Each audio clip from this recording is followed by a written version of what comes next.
Bonjour à tous, bienvenue dans ce 35e épisode de l'Eco Weekend. Les marchés d'actions ont d'abord battu de nouveaux records cette semaine, galvanisés par des données économiques solides et renforcés par de bons résultats d'entreprises et perspectives futures à la hausse. Malheureusement, les craintes liées à la pandémie ont finalement eu le dessus, entraînant les indices à la baisse, tirés par les actions cycliques et clôturant une longue série de semaines positives.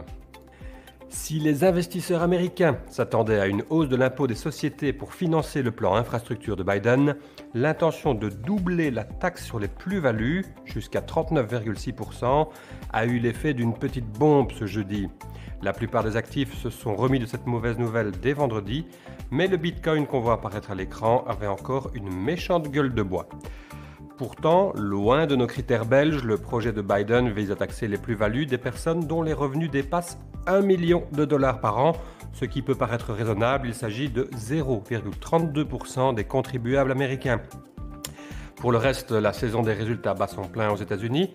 121 entreprises du S&P 500 ont déjà annoncé des bénéfices qui se trouvent en moyenne 34% au-dessus des attentes. Les perspectives futures sont également majoritairement en croissance. En Europe, la Banque centrale européenne a laissé ses taux inchangés, confirmant là son soutien à la reprise économique.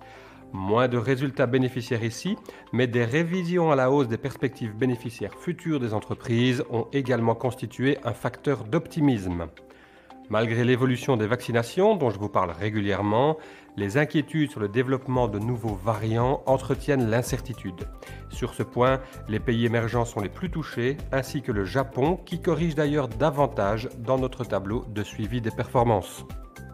Ce vendredi, nous avons découvert les estimations des indicateurs PMI pour le mois d'avril. L'ensemble des zones est à présent en phase de croissance.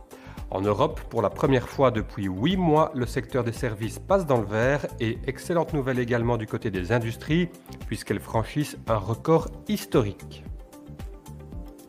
Avec 16,2% d'inflation et une livre turque qui dévisse de 10% face au dollar, on comprend que les investisseurs turcs apprécient les crypto-monnaies. C'est après de nombreuses plaintes de ne pouvoir récupérer leurs fonds que la police turque a constaté que le patron et fondateur de la plateforme Todex avait mis les voiles en Albanie. Le préjudice pourrait s'élever à 2 milliards de dollars pour les 390 000 utilisateurs de la plateforme. Feu Bernard Madoff, voilà sa relève assurée. J'espère que vous avez apprécié ce podcast. N'hésitez pas à vous abonner à la chaîne Nagelmakers et à y laisser vos commentaires. Quant à moi, je vous donne rendez-vous le week-end prochain pour un nouvel épisode. Très bon week-end, excellente semaine à tous.